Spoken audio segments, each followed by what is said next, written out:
ராணுவ வீரர்களுக்காக பிரத்யேகமாக உருவாக்கப்பட்ட மர சிற்பம்.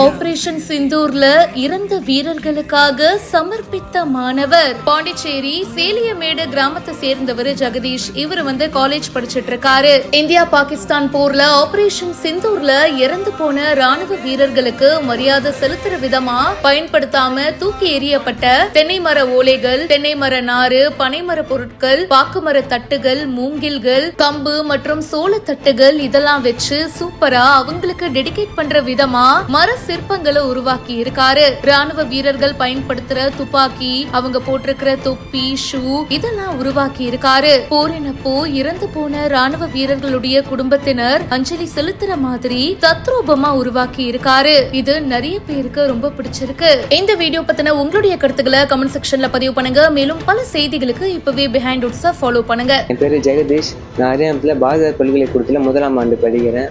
எனக்கு சின்ன வயசுல இருந்து இது மாதிரி கலைப்பொருள்லாம் செய்யறதுல நிறைய ஆர்வம் உண்டு. இயற்கை பொருளை வச்சு நான் சின்ன வயசுல நிறைய கலைப்பொருள்லாம் செஞ்சுருக்கேன். நம்ம புதுசாக போய் எதனா செய்யணும்னு யோசிக்கும்போது நம்ம இந்தியாவுக்கும் பாகிஸ்தானுக்கும் திடீர் தாக்குதல் நடந்து நம்ம இந்திய ராணுவர்கள் நிறைய பேர் உயிரிழந்தாங்க. சரி, அவங்களுக்கு நினைவுபடுத்தும் விதமாக நம்ம நிறைய எதனா பண்ணணும்னு யோசிக்கும்போது நம்ம எனக்கு தெரிஞ்ச கலைப்பொருள் மூலமாக பாக்கு மரத்தட்டு, மூங்கில் குச்சை வச்சு அவங்க பயன்படுத்தின கன், ஷூ, கேப் எல்லாத்தையும் ஒரு கலைப்பொருளாக உருவாக்கியிருக்கேன். இந்த ராணுவ வீரர்களுக்கு நான் சமர்ப்பிக்கிறேன்.